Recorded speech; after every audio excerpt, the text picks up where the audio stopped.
des signes du zodiaque, ce n'est pas la question. Bon, même si ça fait plaisir à ma copine, et je crois que là je vais dire oui, parce que sinon je ne vais pas sortir vivant de cet amphi. Mais la question qu'on va se poser, c'est est-ce que le signe de la Vierge est vraiment le signe le plus indéchiffrable, le plus mystérieux et le plus inaccessible? Alors moi, bien sûr, je dois répondre oui. Alors, pour commencer, on va déjà partir du terme Vierge. Donc ce terme-là, on le représente notamment avec la femme vierge, et on va revenir un peu dans le passé avec justement les anciennes mœurs. Alors, pas non plus aux hommes préhistoriques, hein, on ne va pas l'abuser, on va dire l'ancien régime et même avant la Seconde Guerre mondiale. Parce qu'avant, le fait d'être vierge pour une femme, bah, c'était un signe de pureté.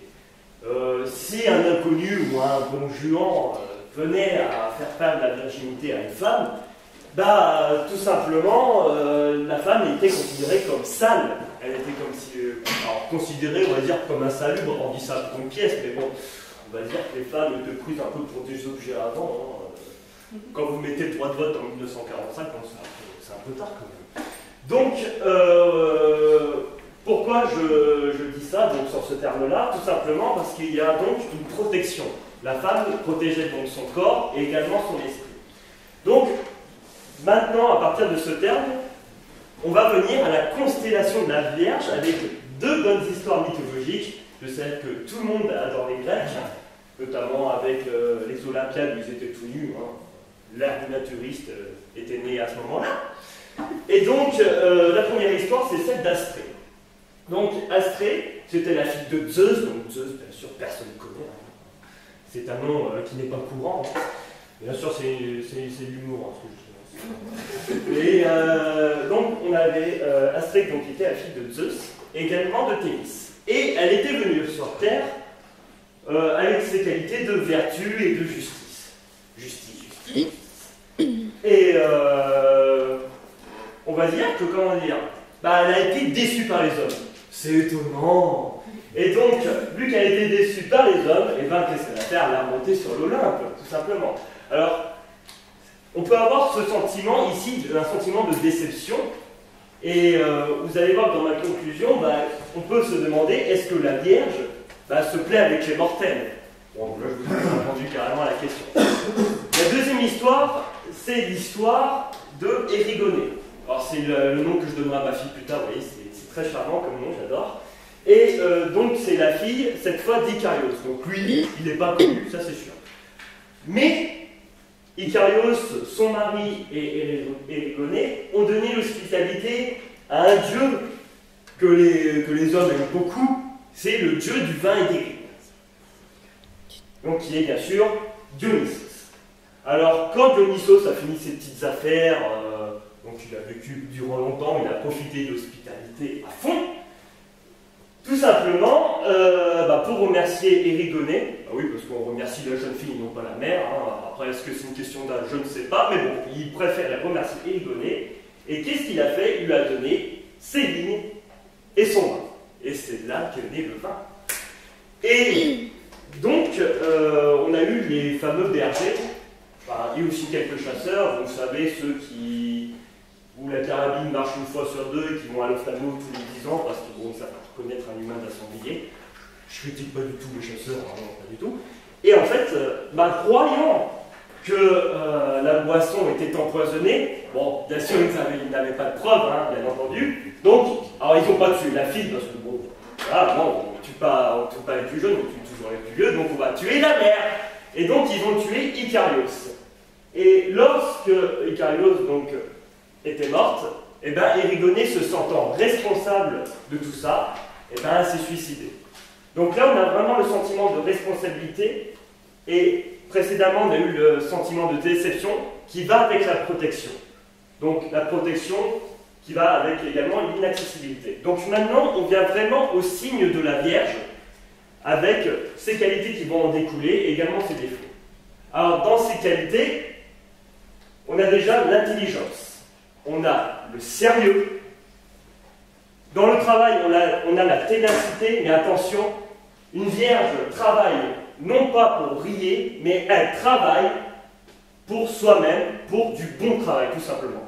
Bon, en ce moment, on a un peu du mal avec ça, les hommes, de faire du bon boulot, on préfère briller, avoir plein tout, que faire ça. Au niveau de l'amour, donc on préfère une sécurité, une stabilité. Donc pourquoi je vous dis ça? Parce que vous allez dire, oui c'est bien, mais bon ça ne montre pas que c'est inaccessible. Hein. Mais oui, mais justement, si on réfléchit à tout ça, on peut dire que le signe de la Vierge, en fait, c'est un signe qui a une autosuffisance. Donc, si vous avez toutes les qualités, alors vous allez voir les défauts, mais je commence déjà par les qualités. Si vous avez toutes les qualités et que vous êtes bien, déjà qu'on a vu qu'avec Astrée, les mortels, bon, c'est pas. Donc, si on est bien avec ses congénères, quand je dis ses congénères, c'est les dieux, hein, bien sûr, même vraiment dans un piédestal, hein, au monde de l'Olympe, tout simplement, si on s'autosuffit, pourquoi on irait voir ailleurs? Tout simplement. Alors, ce qui est encore plus intéressant, si vous ne me croyez pas, je vais vous donner un deuxième argument. L'argument, ce sont ses défauts. En effet, les autres signes, alors je vais dire les autres signes de la Vierge, non? Les autres signes du zodiaque, par exemple, alors je vais prendre moi, le cancer, les autres défauts des signes, ça atteint, en fait, si vous voulez, la tierce personne. Par exemple, le cancer est jaloux. Si le cancer est jaloux, à qui ça va porter préjudice? Ça ne va pas être à moi, ça va être à l'autre personne. Par exemple, alors, on va prendre taureau. Être impulsif. Alors, j'espère qu'il n'y a pas de taureau dans le jury, parce que sinon, je pense que ma note va baisser. Non, alors, le taureau, c'est être impulsif. Donc, impulsif, c'est pareil. Bon, bien sûr, ça porte préjudice à nous. Bon, ça, c'est le souci, j'ai envie de dire. Mais ça porte préjudice surtout à la personne qui est en face aussi. Alors que la Vierge, c'est trois grands défauts, c'est manque de confiance en soi. Ouais, manque de confiance en soi, je pense que ça porte préjudice déjà à vous plutôt qu'à l'autre. Timidité. Oui, je pense aussi que ça porte préjudice à vous. Et le dernier, on dit que la Vierge serait égoïste dans son bonheur. J'ai envie de vous dire, c'est normal que la Vierge soit égoïste dans son bonheur, parce que si elle est malheureuse avec les autres et si on la déçoit, je pense quand même que c'est un bon argument de défense. Donc, tout ça pour dire tout simplement que le signe de la Vierge, elle est inaccessible bien sûr. Et pourquoi elle est inaccessible? Parce que, pour deux raisons. Déjà par le sentiment de protection de ces, on va dire, de ce sentiment de protection de ces anciens épisodes historiques, notamment comme Astrée et comme Érigoné, mais aussi par son sentiment tout simplement d'autosuffisance. Et aussi, donc, on pourrait se demander, est-ce que la Vierge, en fait, est faite pour vivre avec les mortels? Bon, du coup, avec les petites histoires, on pourrait dire que non. Elle est faite pour vivre plutôt avec des êtres dotés de plus d'intelligence.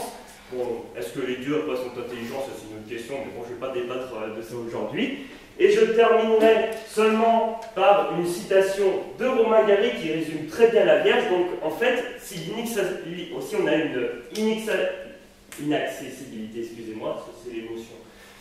Si on a une vraie inaccessibilité, c'est-à-dire que, en fait, c'est que la Vierge l'a voulu. Et comme dira Gary, inaccessible, on la crée soi-même.